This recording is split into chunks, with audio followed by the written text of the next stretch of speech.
Hello, I am Joe Campagna, and today I will be teaching you how to play Cribbage. What the game of Cribbage boils down to is 1. The materials you need for the game, such as the board, the pegs, and a deck of cards. 2. Dealing out the proper cards during the game. 3. Is pegging and playing before the show. 4. Is pegging and playing after the show. And 5. Is scoring and winning the game. Don't worry, I will explain what the show is later on in the video. Cribbage, at the minimum, is a 2-person game, but you can also have 3, 4, or even 6 people playing at once. With a larger number of people, the game will need to be played in teams. Today I'm going to explain the game as it is played with 2 people. The materials you will need are a standard cribbage board, 2 pegs that come with the board, per person, and a standard 52-card deck. The board is just used to record the score of the game, and you can find any of these things at your local Walmart or any convenience store. The overall object of cribbage is to score 121 points before your opponent does, and the game starts when you shuffle and deal 6 cards to both players. Both players then discard 2 of their most unwanted cards into a single pile known as the crib or the kitty, as some call it. That then belongs to the dealer to use at a later time in the game. The dealer then takes the top card from the remaining deck, flips it over, and places it back on top of the deck.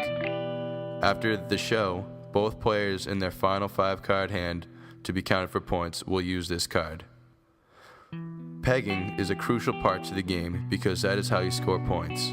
For every point you earn, you move up 1 pegging hole on the board. To start off the initial scoring and begin what is known as the count, the opponent starts off by placing 1 card face up on the table. The dealer then places one of his cards down, accumulating the numbers on the cards as they are played. You will continue to do this until you reach the number 31. You cannot go beyond 31, so if nobody else can go, the person who put down the card last receives a point called a go, and the other person starts again with a brand new card. This continues until all cards in your hands are played. Scoring during this period goes as follows.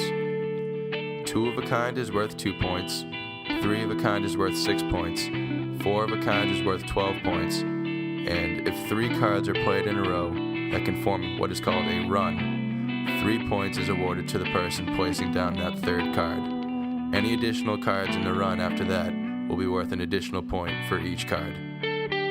If your card brings the score to 15, that is also 2 points, the same as if you were to hit the number 31. The second phase of scoring comes after the show, where both players lay down their 4 cards in front of them, face up. Here, you use the 5th card that the dealer cut earlier to create your final 5-card hand. The opponent begins scoring first, then followed by the dealer. The kitty is then counted last after all the other hands have been counted in the game. Scoring after the show is very similar to that of the scoring before the show. Pairs, 3 of a kinds, and 4 of a kinds are all worth the same as before. A run of 3 cards or more scores 1 point per card. And using 2 or more cards, you want to put together as many multiples of 15 as you possibly can. A 4-card flush, not including the cut card, scores you 4 points. A 5-card flush, including the cut card, scores you 5 points. This has been Joe Campagna. Thank you.